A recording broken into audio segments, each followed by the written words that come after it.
வணக்கம். நீங்கள் இணைந்திருப்பது சமூகத்தின் மதிய நேர பிரதான செய்திகளுடன். செய்திகளுக்காக உங்களுடன் இணைந்து கொள்ளும் நான் கஜிதா திருநாவுக்கரசு. விரிவான செய்திகளுக்கு முன்னதாக இன்றைய தலைப்புச் செய்திகள். காணாமல் போன மீனவர்களை தேட இந்தியாவின் உதவியை நாடிய இலங்கை. எரிபொருள் விலை உயர்வின் தாக்கம் முச்சக்கர வண்டி கட்டணத்தை அதிகரிக்க முடிவு. நள்ளிரவு முதல் லங்கா ஐஓசி சினோபெக் எரிபொருள் விலைகளும் அதிகரிப்பு. இன்று சூரிய மின் உற்பத்தி தகடுகளை செயலிழக்க செய்யுமாறு கோரிக்கை. சர்ச்சைக்குரிய மின் கடவுச்சீட்டு கொள்முதல் செயல்முறை உடனடியாக ரத்து. பாரில் ஏற்பட்ட தகராறு, இலங்கை தமிழ் பெண் மீது காரேற்றி கொலை, சென்னையில் கொடூரம். ஆபத்தான சாகாசம் செய்து 6 இளைஞர்கள் கைது, போதைப்பொருள் பாவித்தமை உறுதி. பெற்றோருடன் தூங்கிய குழந்தை கட்டலில் இருந்து விழுந்து பரிதாப சாவு. அவை எமது தலைப்புச் செய்திகள். இனி தொடர்பான விரிவான செய்திகள். Fourth Monkey Connect. AI works for you. உலகம் முழுவதும் தமிழர்களுக்கான AI WhatsApp business connect. Business தேடுறீங்களா? வாட்ஸ்அப் போதும். எந்த நாட்டிலிருந்தும் பதிவு செய்ய தயாரா இருங்க. Coming soon. யாழ்ப்பாணம் பருத்தித்துறை கடலில் இருந்து மீன்பிடிக்க சென்று காணாமல் போன 4 மீனவர்களை தேடுவதற்கு இந்தியாவின் உதவியை நாடியுள்ள அதேவேளை சர்வதேச கடலில் தேடுவதற்கான அனுமதியும் வழங்கப்பட்டுள்ளதாக கடற்றொழில் அமைச்சர் ராமலிங்கம் சந்திரசேகரன் தெரிவித்தார்.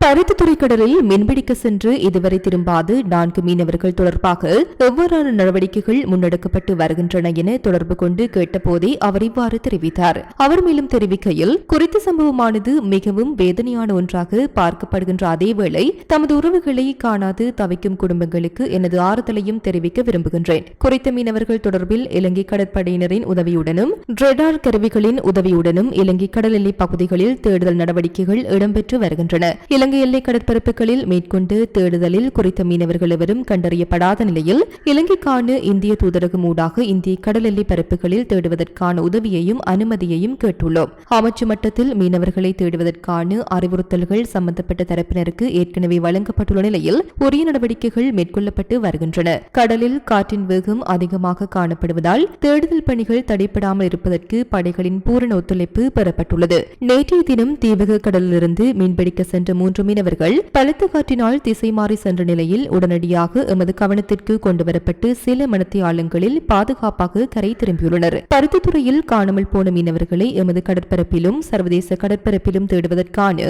அனைத்து ஏற்பாடுகளும் இடம்பெற்று வரும் நிலையில் தனியார் படகுகள் மூலம் சர்வதேச கடல் எல்லைகளில் தேடுவதற்கான அனுமதிகளையும் வழங்கியுள்ளோம் என அவர் மீண்டும் தெரிவித்தார். வீட்டி கேஷ் அண்ட் கரி வீட்டி சூப்பர் ஸ்டோரின் கல்யாணி அன்னபூரணி பிராண்டில் அன்றாட வாழ்க்கையின் அனைத்து பொருட்களையும் ஒரே இடத்தில் பெற்றுக்கொள்ள வீட்டி கேஷ் அண்ட் கரி பாரிஸின் லாட்சப்பல்.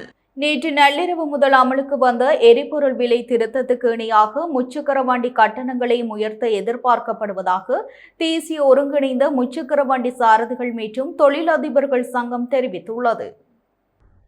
இதன்படி கட்டண மீட்டர்களை பயன்படுத்தி இயக்கப்படும் கொழும்பு, கம்பகா மற்றும் களுத்துறை மாவட்டங்களில் உள்ள முச்சக்கர வண்டிகளுக்கான முதலாவது கிலோமீட்டருக்கான கட்டணத்தை 130 ரூபாய் வரை உயர்த்த முன்மொழிய தீர்மானிக்கப்பட்டுள்ளது. இந்த முன்மொழிவு மேல்மாகாண வீதி பயணிகள் போக்குவரத்து அதிகார சபையின் விலை கட்டுப்பாட்டு குழுவிடம் உத்தியோகபூர்வமாக சமர்ப்பிக்கப்பட்டுள்ளதாக சங்கத்தின் முதன்மை செயலாளர் எல்ரோகன் பெரேரா தெரிவித்துள்ளார்.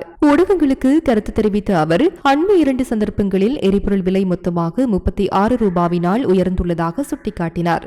கடந்த முறையில் பெட்ரோல் விலை 12 ரூபாயால் அதிகரித்த போதும் பொதுமக்களுக்கு அசௌகரியம் ஏற்படக்கூடாது என்பதற்காக கட்டண திருத்தம் கோரவில்லை. ஆனால் இம்முறை 24 ரூபாய் போன்று அதிகளவிலான உயர்வு ஏற்பட்டுள்ளதால் பழைய கட்டணங்களில் சேவையை தொடர்ந்து வழங்குவது சிரமமாகியுள்ளது. மேலும் எரிபொருள் விலைக்கு மேலதிகமாக முச்சக்கர வண்டிகளுக்கு தேவையான கிரீஸ், என்ஜின் ஆயில் உள்ளிட்ட வலுவூட்டிகள் மற்றும் உதிரிப்பாகங்களின் விலைகளும் வேகமாக அதிகரித்துள்ளதாக சங்கம் தெரிவித்துள்ளது. இந்த நிலையில் கட்டண திருத்தம் மேற்கொள்ளப்படாவிட்டால் ஒட்டுமொத்த முச்சக்கர வண்டி தொழில் பாதிக்கப்படும் அபாயம் உள்ளது. அதேவேளை தற்போதைய அரசாங்கத்தின் பொருளாதார கொள்கைகள் மற்றும் சர்வதேச நாணய நிதியத்தின் நிபந்தனைகளால் தங்களை போன்ற சிறு தொழிலாளர்கள் பாதிக்கப்படுவதாகவும் அவர்களது பிரச்சினைகளுக்கு போதிய கவனம் செலுத்தப்படவில்லை என்றும் அவர் குற்றம் சாட்டினார். IMF மூலம் இடி விழும் போது எங்களை வெளியில் வீசப்படும் இரும்பு துண்டுகளைப் போலதான் இந்த அரசாங்கம் கருதுகிறது என்றும் அவர் குறிப்பிட்டார். லங்கா ஐஓசி மற்றும் சினோபெக் ஆகிய நிறுவனங்களும் நேற்று நள்ளிரவு முதல் அமலுக்கு வரும் வகையில் தங்களது எரிபொருள் விலைகளை உயர்த்தியுள்ளன. இருப்பினும் சினோபெக் நிறுவனம் சூப்பர் டீசல் விலையில் மாத்திரம் எந்தவொரு திருத்தத்தையும் மேற்கொள்ளவில்லை என்பதுடன் அவர்கள் தற்போதும் 1 லிட்டர் சூப்பர் டீசலை 600 ரூபாய் என்ற விலையிலேயே விற்பனை செய்து வருகின்றனர்.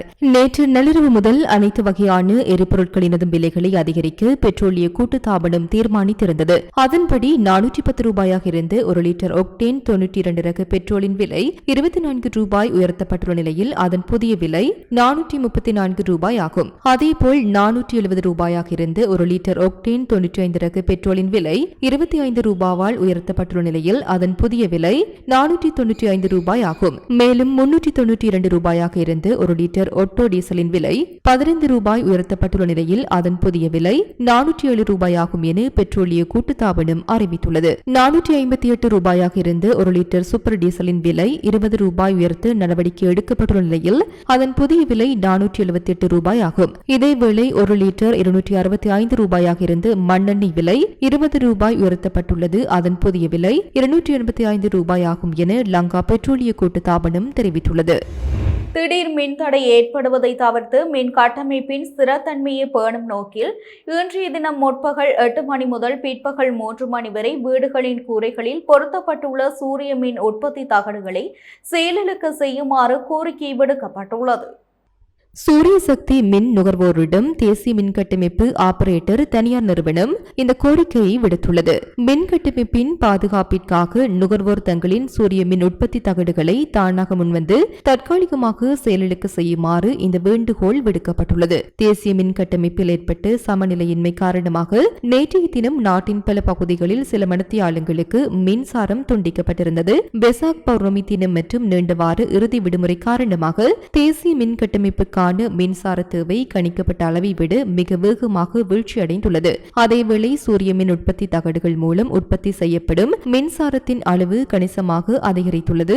இந்த 2 காரணங்களினாலேயே நேற்றைய தினம் தேசிய மின் கட்டமைப்பில் சமநிலையின்மை ஏற்பட்டது. இந்த நிலைமையை கட்டுப்படுத்துவதற்காக நேற்றைய தினமும் பிற்பகல் 3 மணி வரை கூரைகளில் சூரிய மின் உற்பத்தி தகடுகளை கொண்டுள்ள உரிமையாளர்களை அவற்றை செயலிழக்க செய்யுமாறு கோரப்பட்டிருந்தது.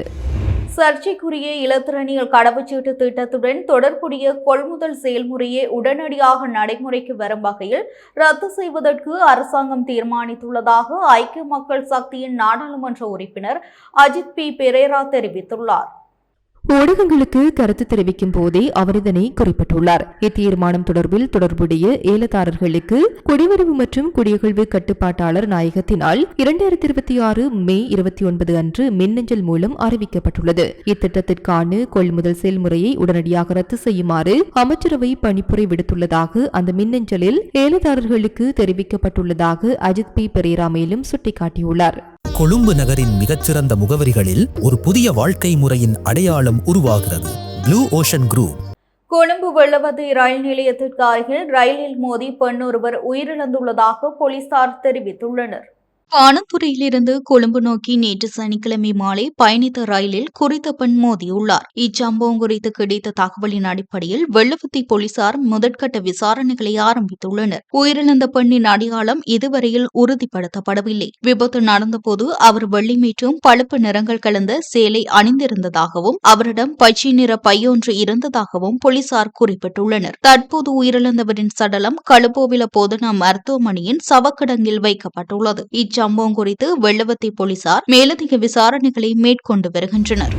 சென்னையில் உள்ள பார் ஒன்றில் ஏற்பட்டுள்ள திடீர் தகராறில் இலங்கையைச் சேர்ந்த தமிழ் பெண் ஒருவர் காரையற்றி கொடூரமாக கொலை செய்யப்பட்டுள்ள சம்பவம் அதிர்ச்சியை ஏற்படுத்தியுள்ளது.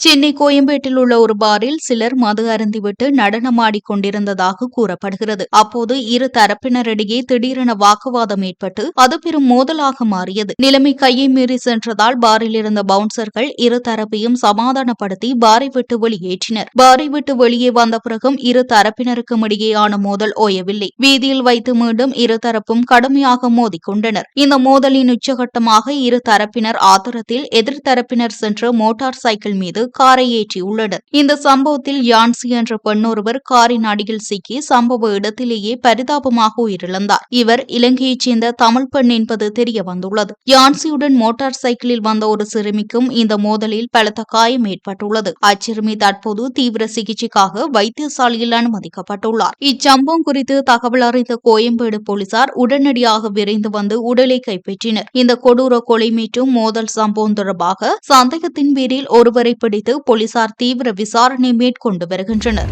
வெசாக் பௌர்ணமி தினத்தை முன்னிட்டு கம்பளை உளப்பனை பகுதியில் நேற்றிரவு வெசாக் கூடுகள் சிறப்பாக காட்சிப்படுத்தப்பட்டு பொதுமக்களின் கவனத்தை ஈர்த்துள்ளன.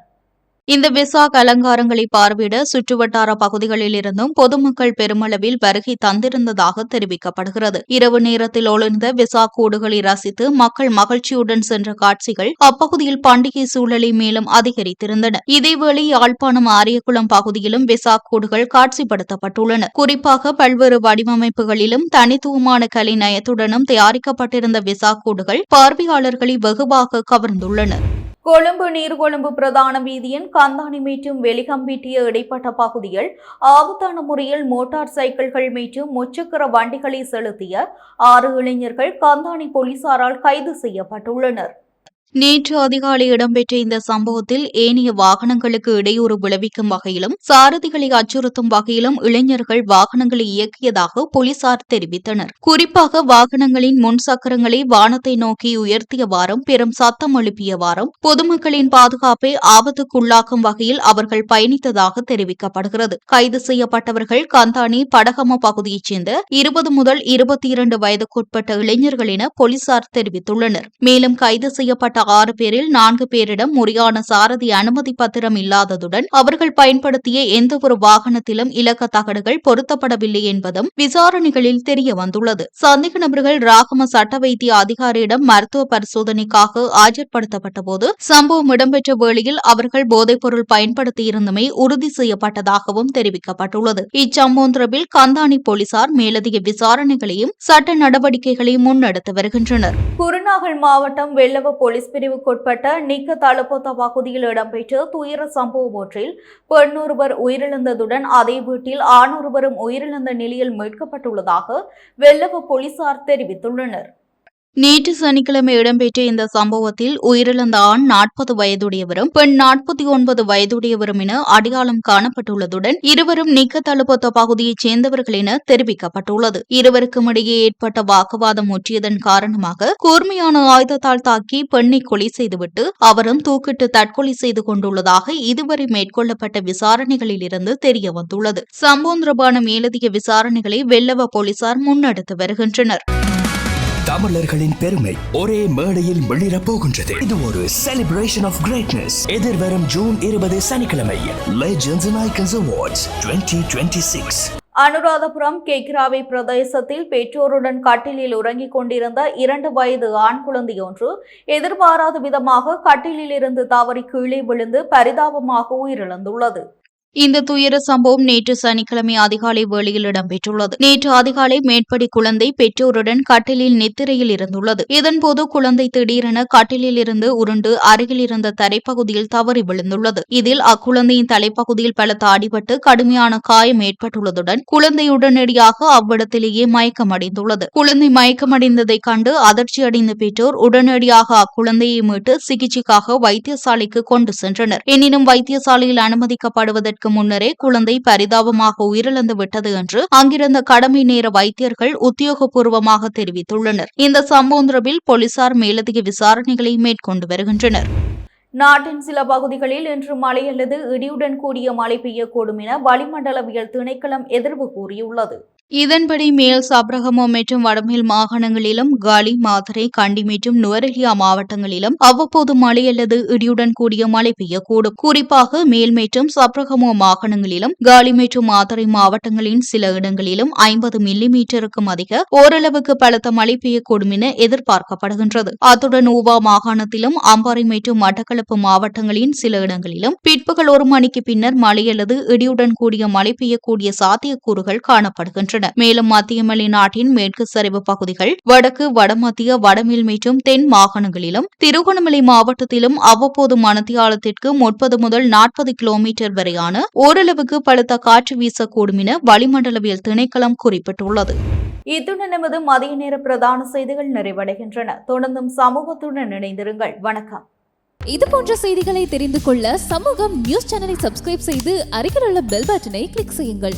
மேலும் இது போன்ற செய்திகளை உடனுக்குடன் தெரிந்து கொள்ள சமூகமீடியா.com என்ற இணையதளத்தின் வாயிலாகவும் எங்களுடன் இணைந்திருங்கள்.